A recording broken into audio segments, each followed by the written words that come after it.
Hello, good morning. Tejas लाईफमध्ये खूप मनापासून स्वागत आहे.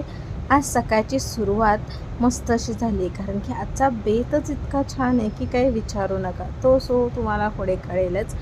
सकाळ सकाळी नाश्ता वगैरे झाला, घरातली कामं आवरली, पिल्लूचं आवरलं. त्याच्यानंतर वेळ होती बिर्याणी करायची. म्हणजे बिर्याणी म्हणजे वाव, इतकं नेक्स्ट लेवल असतं ना. माझ्याकडे बिर्याणी म्हणजे सगळ्यांना आवडते. म्हणजे नॉनव्हेज हा प्रकारच सगळ्यांना आवडतो.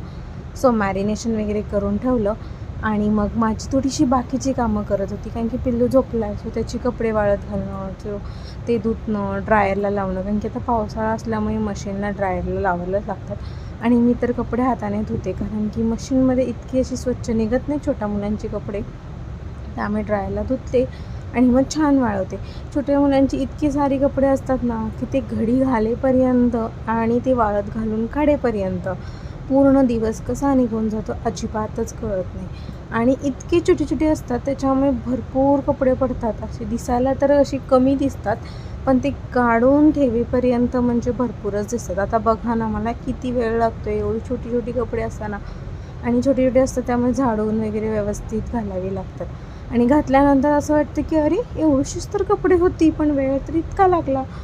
ते झालं आणि त्याच्यानंतर मग आम्ही आलो बिर्याणी करायला. म्हणजे ऑलमोस्ट सगळी झाली होती.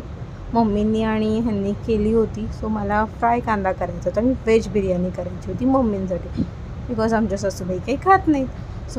दम द्यायला ठेवली होती नॉनव्हेज बिर्याणी आणि मी व्हेज बिर्याणी करत. एकदम झटपट असते.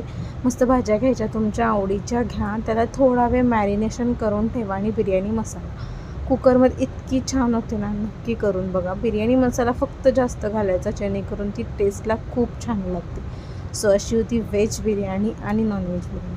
ब्लॉग कसा वाटला मला नक्की कमेंट करून सांगा आणि फॉलो करायला अजिबात विसरू नका. बाय.